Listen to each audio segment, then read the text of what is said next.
I'm back with another video, and in today's video I'm going to show you how to delete GoFundMe account.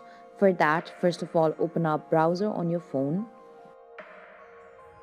After you open up browser, search gofundme.com on your search bar. Now you'll directly land on GoFundMe's website.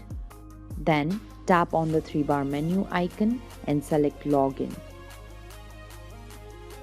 Enter your email address and your password, and then tap on Sign in to GoFundMe. After you are logged into your account, tap on the 3-bar menu icon which is on top right. Go to Account Settings.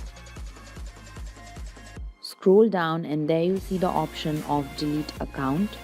Tap on it. To confirm you want to delete your account, again tap on Delete My Account. This way you can delete your GoFundMe account. Thank you for watching. If you like the video, please hit the like button. If you want to see more tutorial videos, hit the subscribe button. And if you have something to say, please leave a comment.